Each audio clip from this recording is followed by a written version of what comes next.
Okay, so let's understand what's going on. Let's have a little bit of perspective on this whole thing. First of all, if you were to put together a plan, you have to have some assumptions in your plan. And there's like a gentleman's rule that's out there that says, look, if you come up, I don't care if you're Harry Reid, if you're John Boehner, I don't care if you're Joe Schmo. If you're going to come out with a plan, you are going to tie these to certain assumptions over the next several years. Now, who makes those assumptions? Well, if we all decide to play by the same game, which they all do, we'll go to the CBO and we'll say, let you CBO, which is supposedly a non-partisan, a non-biased entity in the government, and make the budget projections. That's the foundation upon which deficit reduction proposals are usually built upon. All right, so in this set, here's what the CBO is projecting for the next 5 years. They're projecting that revenue is going to grow at a compounded rate of 11.4% per year. Okay? That expenses are only going to increase by 3.9%, and that GDP, now remember, it's going to come in tomorrow probably at 1.6, and some think it's going to be under 1%. But the CBO is projecting that we're going to see for the next 5 years a gigantic movement of 4.95%, almost 5% growth in this economy. Tell me where it's going to come from. There's no place it's going to come from. So those numbers are just kind of picked out of the air. So off of those numbers, Boehner and Harry Reid and everybody else lays out, Gang of Six, Mitch McConnell, they all lay out their projection. They all lay out their plan based upon those numbers. But what happens if those assumptions are wrong? What happens? Forget the plans, but just think of the assumptions that they're based upon.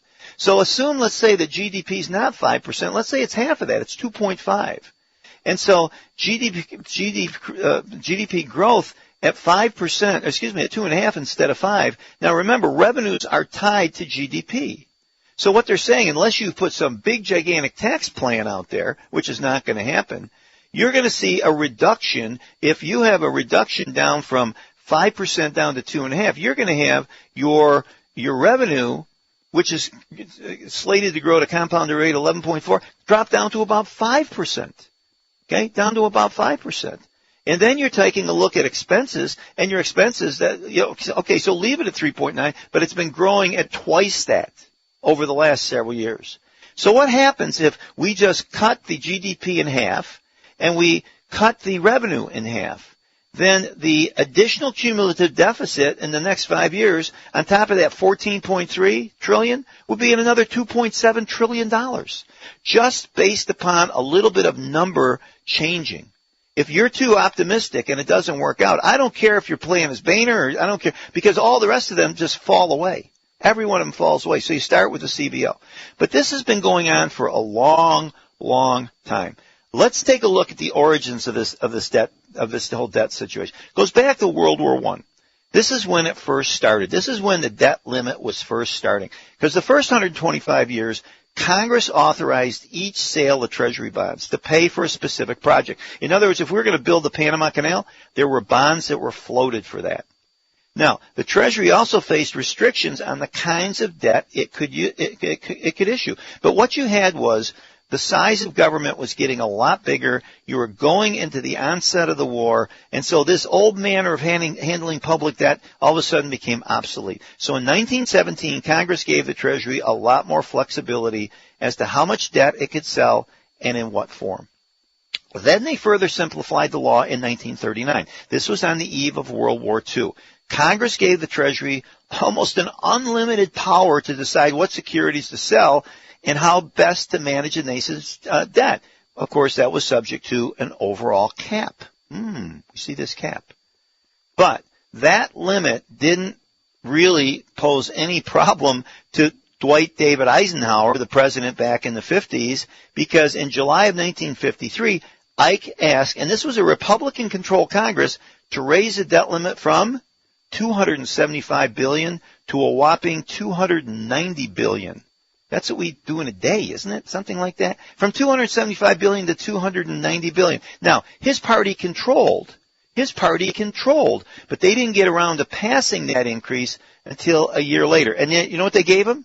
They kind of split the difference. Actually, they didn't even split the difference. They went from 275, they raised it to 281. They went up $6 billion.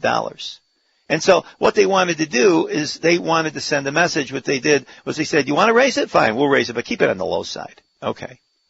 Then all of a sudden what you got was moves to raise the debt ceiling almost became an annual staple in the 60s, because in the 60s, remember what we're dealing with. We had to pay for the Vietnam War. We had social programs under the Great Society.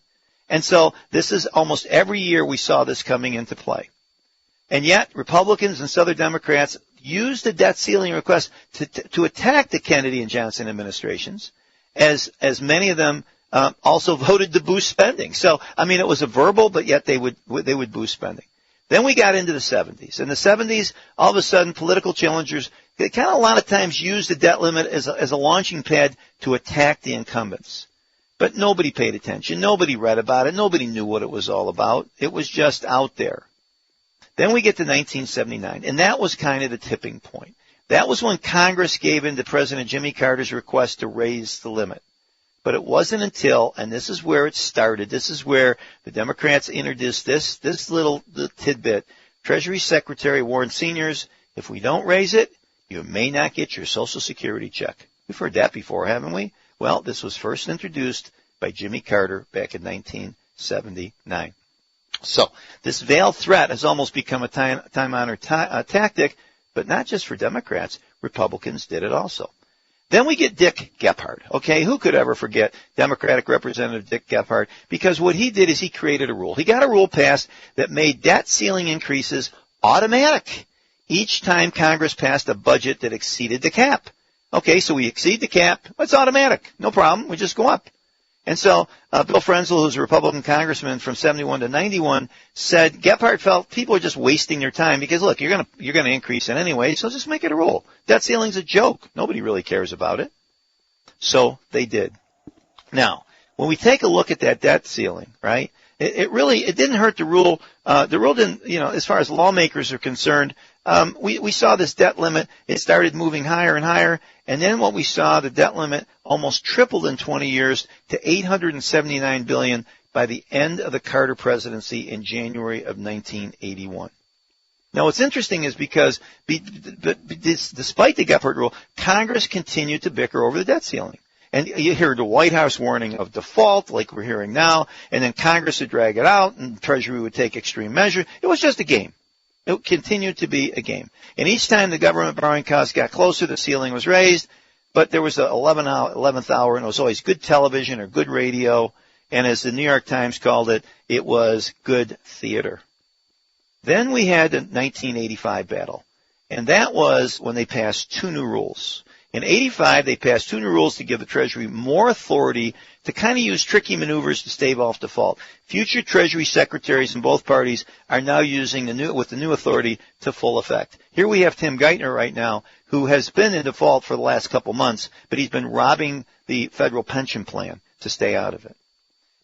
Until the mid-90s, squabbles over the debt limit were really low-level conflicts. It didn't catch the public eye. Congress was always raising the limit. The default didn't occur. I mean, even the JFK's fight with Congress was brief. It was nobody knew about this stuff. Then it all changed in 1995. And then 1995, this is when the Republican-dominated Congress and Bill Clinton, Congress refused the White House request for the debt limit increase unless it would slash spending. And what happened? The federal government mostly shut down. This was the dispute, off and on dispute, and it dragged into 1996. Treasury Secretary Robert Rubin was employing every tool in his arsenal to prevent default. Then Congress caved to Bill Clinton, who obviously was the political winner out of that thing, but you had Congress at that time just decided to buck, and it was over. Haggling over the debt ceiling continued 2001 and 3 and 4 and 5 until now, where we're seeing this open warfare on the White House. Now, there is a lot of bitterness out there, and there's no question about that, but that's been going on for a long time. Some people are even calling for abolishment of the debt limit. And so you hear people who will say, hey, why would you even have a debt limit? Back in the 80s, we had one time, 87, I think it was, when we tried to do a balanced budget amendment. That didn't get any place. Got no place. The House controls the federal purse strings. That is, the Constitution entrusts the purse strings to the House of Representatives. If there was a change in there, if Congress wasn't in charge of that, then, and you eliminated that role, then that total authority would go over to the president. There has been that kind of rumor around that this president would like to see that happen. Isn't that interesting? There's a simple way to avoid those future smackdowns, and that's kind of Washington could get its act together and maybe balancing the budget. Because last time that we had a debt limit that was lowered, and oh, by the way, in history, we did have it one time, and that was in 1946. Who was the president? Harry Truman. Oh, give him hell, Harry. He was the president. That was the last time we had a debt limit lowered. This game has been played for a long, long, long time.